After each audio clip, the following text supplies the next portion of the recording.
Good morning, 5th grade. Today we're going to continue reading in our text, Homework P-Fig. We're going to start with Chapter 6. But before we get started, we have a figurative language review. It says, read the quote and answer the following questions. You stay quiet as a mouse. Maybe you'll live to see the sun come up. And so we want to underline the figurative language in the quote. And then what type of figurative language is the quote and how do you know? So I would underline, you stay quiet as a mouse. And I know that the author is comparing the person you to being quiet like a mouse. Okay, so the person needs to be quiet just like a mouse. So the person's quietness and the mouse's quietness is what's being compared. And the author is using the word as. So he's comparing you to a mouse or a quiet mouse using the word as. So I know if the author's comparing two things, that means it's a simile. The author's comparing the person's quietness to the quietness of a mouse. So in number 1, I would write, the figurative language is a simile because the author is comparing the person's quietness to the quietness of a mouse using the word as. Press pause to write down your answer and play when you're ready for number 2. And it asks us, what's the meaning of the quote? And the author is trying to communicate that the person needs to be very quiet. Press pause to write down your answer and play when you're ready for the focus question. It says, what do Homer's fast evidence reveal about his character? How does Smelt infer these traits about Homer? So we're kind of taking it up a notch. We're going to identify Homer's character traits based on his feelings, actions, sayings, and thoughts. And then we're going to see how another character is able to know these traits about Homer. Our vocabulary words for today are dispatch. That's when you deal with a problem very quickly.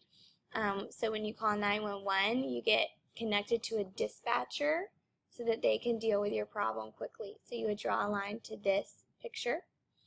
The second word is prodigious, and that means when it's like an impressive size, or someone's doing something really well, they're prodigious.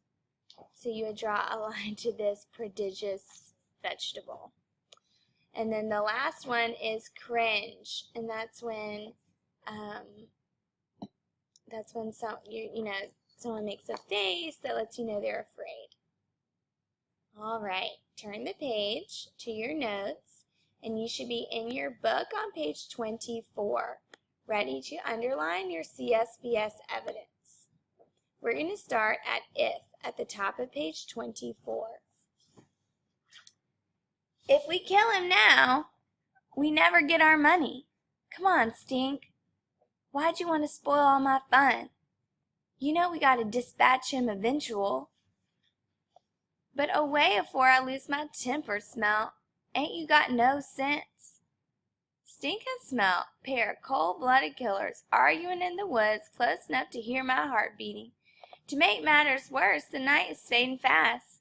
Never thought I'd want the dark to last longer, but times like this, the light of day will catch me for sure as Christmas.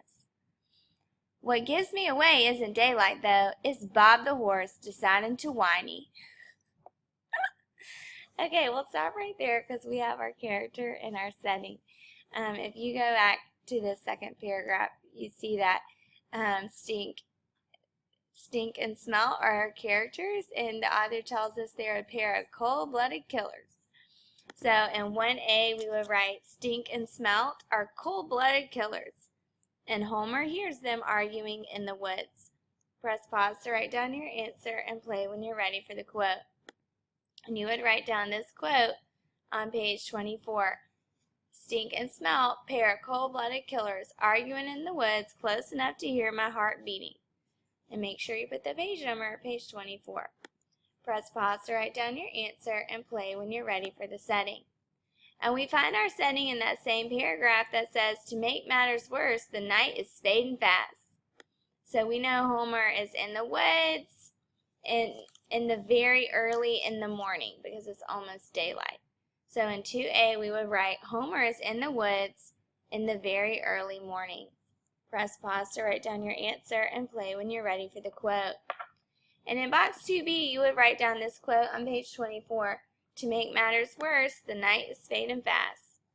Press pause to write down your answer and play when you're ready to keep reading. We're in the middle of page 24. Hold on, you hear that? A moment later, a big man comes crashing through the spruce trees and catches me trying to hide behind the horse. The big man is missing an eyeball and thus got an empty socket, but apparently he can see my face with his one good eye. Alright, so this is a problem. Homer is caught. He is caught by the cold-blooded killers in the middle of the woods. So in box 3A, you would write, Homer is caught by Stink and Smelt. Press pause to write down your answer and play when you're ready for the quote. And you would write down this quote on page 24. A moment later, a big man comes crashing out of the spruce trees and catches me trying to hide behind the horse. Press pause to write down your answer and play when you're ready to keep reading. So we are going to read to figure out what happens to Homer now that he's been caught by Stink and Smelt. We're at the top of page 25. Step away from that nag, boy. Before I can move an inch, the big man picks me off the ground and holds me up like a sack of beans. Gives me a shake and bellows. You spying for the judge? He sent you out here?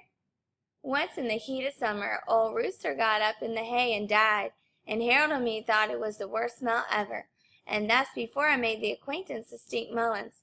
Every part of him smells of rot. His black teeth, his scabby eye socket, his crusty beard, all of it makes a sick hog's fart smell sweet by comparison. Odor is so overpowering I can't hardly breathe, let alone defend myself against the charge of being a spy for the judge. What judge? What spy? Have I got to the war already? Huh? What'd you say, boy? Before I can answer, he drops me to the ground and all the air woofs out of me. What's this? The other man, the one called Smelt, is a whole lot smaller and skinnier and less fragrant, but he's got all the charm of an energetic weasel. There he is, circling around as if he's looking for a place to bite. When he pries me with a boot, I grab hold of his foot to stop him from kicking me. He snarls and shakes me off. Where'd he come from? He wants to know. Where are you from, boy? Stink demands. When I get my breath back, I tell him the general area. Turn the page. Without mentioning Squint or his farm in case he's already raised an alarm. In the area of Pine Swamp, is that right? Stink says. Nearabouts, I admit. That's the closest town. Then the judge sent you, like I figured.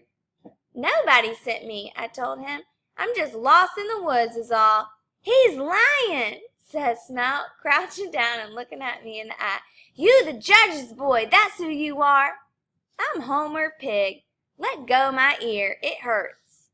Both men laughed. Ear won't hurt none if we cut it off, says Smelt, reaching for his knife. Hold now, Stink says. Boy can't hear us with the ear off. Let me take his tongue out, Smelt insists. Can't lie if he ain't got no tongue. Homer Fig, Stink says, rubbing his beard. Fig, Fig. Wait now, I knew a Henry Fig once. He kin of yours? My father, I tell him. Stink sneers at me. His smelly breath makes my eyes water worse than a moldy onion. Is that right? He says. If he really was your kin, then I expect you'll know how he died. Died of a felled tree, I said. Never liked that man, Stink says, satisfied. Thought he knew everything, but he didn't know that tree, did he? Top of page 27. Stink carries me through the woods, to where they built a lean-to shelter out of spruce boughs. There's a man inside, trussed up like a hog, his head covered with a burlap flour sack. And we're going to stop right there because we have a solution. We know what happens to Homer after he gets caught. And so in box 4A, we will write, Homer lies to Stink and Smelt to try to get released, but it does not work. Press pause to write down your answer and play when you're ready for 4B. And we know it doesn't work because they don't let him go. They carry him to their lean-to in the woods. So in box 4B, you will write, Stink carries me through the woods to where they've built a lean-to shelter out of spruce boughs on page 27. Press pause to write down your answer and play when you're ready for the paragraph.